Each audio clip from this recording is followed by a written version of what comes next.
جی یہ جو فوٹیج آپ اپنی سکرین پر دیکھ رہے ہیں اس میں ایک لڑکی کو تشدد کیا جا رہا ہے، اس کے بالوں سے پکڑ کر اس کو گھسیٹا جا رہا ہے، ساتھ یہ پنجاب پولیس کے اہلکار بھی ہیں۔ یہ سارا کا سارا معاملہ ہے کیا، یہ تمام تر تفصیلات آپ کو میں اس ویڈیو میں بتاؤں گا، لیکن اس سے پہلے آپ یہ سی سی ٹی وی فوٹیج اپنی سکرین پر جو دیکھ رہے ہیں یہ وہی لڑکی ہے جس کو یہ پورا مشتعل ہجوم جو ہے یہ کھینچ کر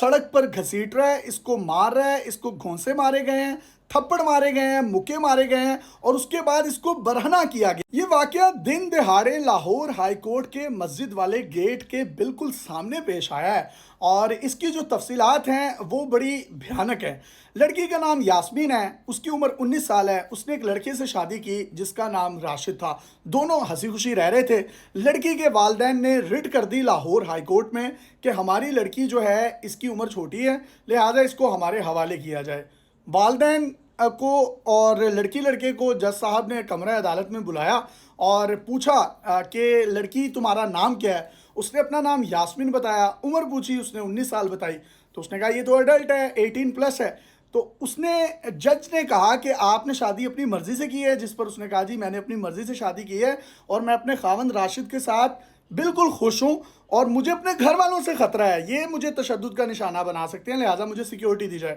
جج صاحب نے سیکیورٹی دینے کا اعلان کیا اور پولیس کو آرڈر کیا کہ اپنی سیکیورٹی میں دونوں میاں بیوی کو گھر چھوڑ کر آیا جائے۔ یہ جیسے ہی کمرہ عدالت سے باہر نکلے ہیں اس کے بعد ہائی کورٹ کی پریمیسز سے باہر آئے ہیں، پولیس ان کو سیکیورٹی میں لے کر آ رہی تھی، تو جو لڑکی کے والدین ہیں، ورثہ ہیں، وہ کچھ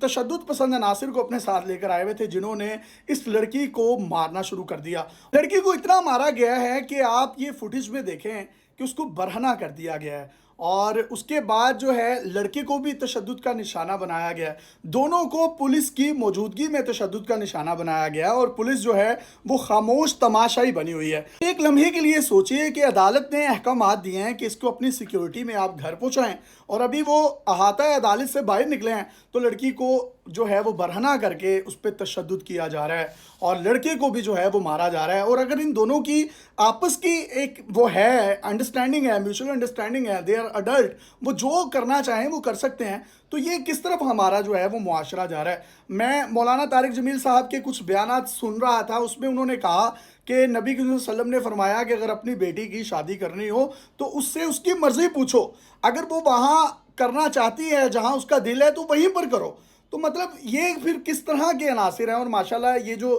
جس شخص نے ان کو پکڑا ہوا ہے تشدد کر رہا ہے یہ پڑھے لکھے بارش لوگ ہیں، یہ کس طرح کی حرکات و سکنات ہو رہی ہیں؟ اس کا مطلب ہے پاکستان میں تو پھر لا اینڈ آرڈر کی کوئی سچویشن ہوگی نہیں۔ مطلب عدالت کسی شہری کو، سٹیزن کو اس کا بنیادی حق دیتے ہوئے اس کو سیکیورٹی فراہم کرنے کی پولیس کو کمرہ عدالت میں احکامات جاری کرتی ہے اور وہی پولیس باہر آ کر خاموش تماشائی بنائی رہتی ہے، تو پھر عدالتی احکامات کدھر ہیں، لا اینڈ آرڈر کدھر ہے، امپلیمنٹیشن کدھر ہے، انتظامیہ کدھر ہے؟ تو یہ اتنے سوالات ہیں جو کہ اس معاشرے کے لیے ایک میں سمجھتا ہوں ایک ناسور بن کر جو ہیں وہ سامنے آ رہے ہیں۔ تو میری ریکویسٹ ہے